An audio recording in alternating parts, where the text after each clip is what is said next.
तुम्हारी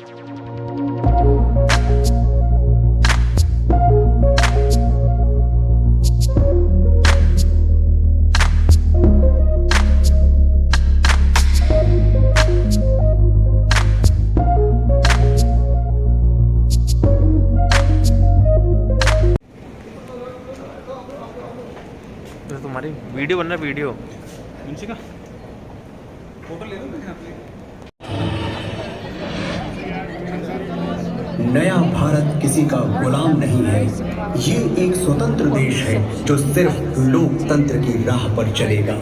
लेकिन शायद आज भी गुलामी की कुछ निशानियां हमारे जहन में रह गई हैं, जिन्हें निकालना जरूरी है।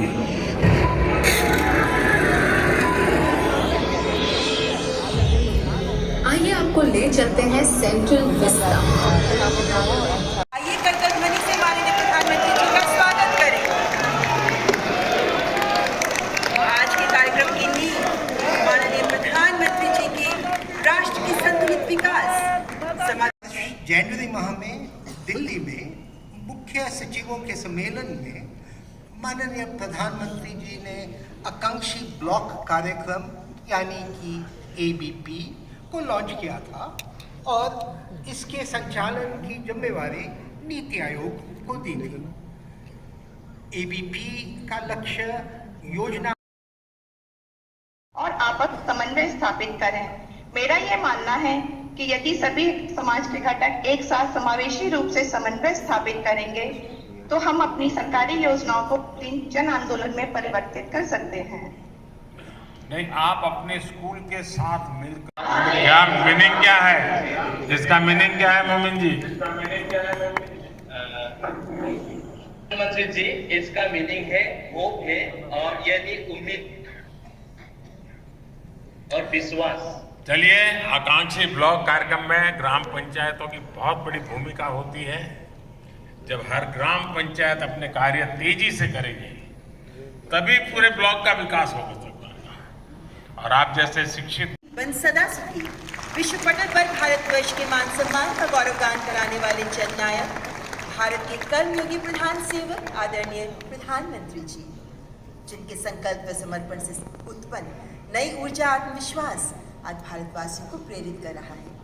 माननीय प्रधानमंत्री जी, जमीनी स्तर पर विकास को गति देकर जन कल्याण संभव करने वाले हमारे चैंपियंस ऑफ चेंज में से कुछ आज देश के विभिन्न हिस्सों से हमारे साथ जुड़ रहे हैं, जो आपसे संवाद करने को उत्सुक हैं।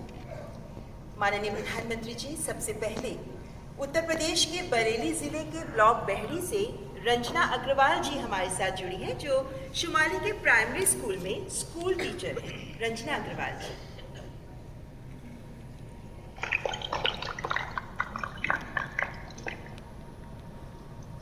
कहाँ दिखाई देंगे रंजना जी हमें? स्क्रीन पे। आप 2 कदम चले तो मैं 3 कदम चलने के लिए तैयार। अगर आप 12 घंटे काम करें तो मैं 13 घंटे करने के लिए तैयार।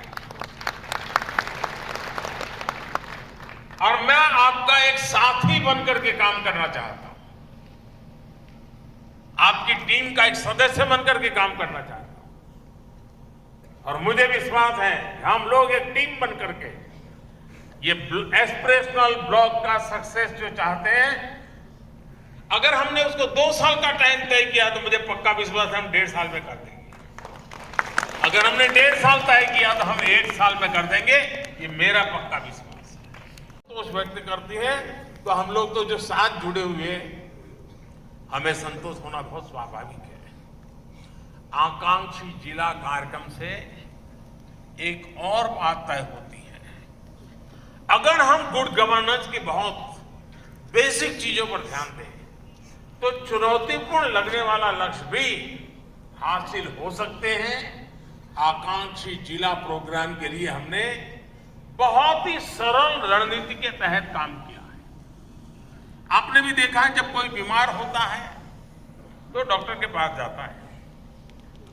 वहां डॉक्टर पहले मान लीजिए जहां पड़ा हुआ है वहां एक्स्ट्रा देने से वेस्टेज है, जहां जरूरत देने से उसका अतिरिक्त उपयोग होता है। और इसलिए मैं मानता हूं कि हमारे संसाधनों का इक्वल डिस्ट्रीब्यूशन और जहां नीड बेस है वहां हम ये भ्रम में हैं कि सरकार सब कुछ कर लेगी। ये पिछली शताब्दी की सोच है दोस्तों। सरकार ही सब कुछ कर लेगी, इस सोच में से हमें बाहर आना चाहिए। जन भागीदारी ये बहुत अनिवार्य है। और हमारे यहाँ लीडरशिप की एक बड़ी विकृत व्याख्या हो गई है कि जो लंबा कुर्ता पैजामा पहन करके खादी के कपड़े पहनकर आ जाए वही लीडर होता है। लीडरशिप होती है। अखबार में तो आता है कि मोदी के कारण हो रहा है, मोदी के कारण हो रहा है, मोदी सरकार की डिप्लोमेसी बहुत बढ़िया है, टिकना है, फलाना है। मुझे भी अच्छा लगता है। लेकिन रियलिटी में एक कारण और भी है जिसकी तरफ लोगों को ध्यान नहीं जाता है, जो हमारा डायस्पोरा है।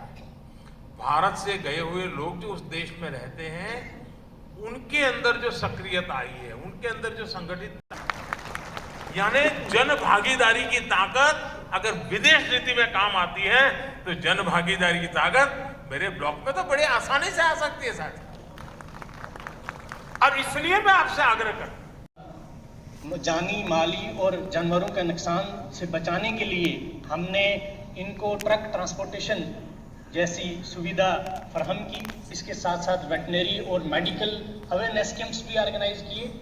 और सर हम ये भी कोशिश कर रहे हैं कि हम ट्रांजिएंट एकोमोडेशन भी उनको प्रोवाइड कर सकें। हमारे ब्लॉक मनकोट में गुज्जर और पहाड़ी दोनों लोग एक और समस्या से जूझते हैं, जिसमें जब वो सर्दियों में लो प्लेन्स एरिया में आ जाते हैं तो उनको फॉडर की कमी होती है। इसको मद्देनजर रखते हुए फीड एंड फॉडर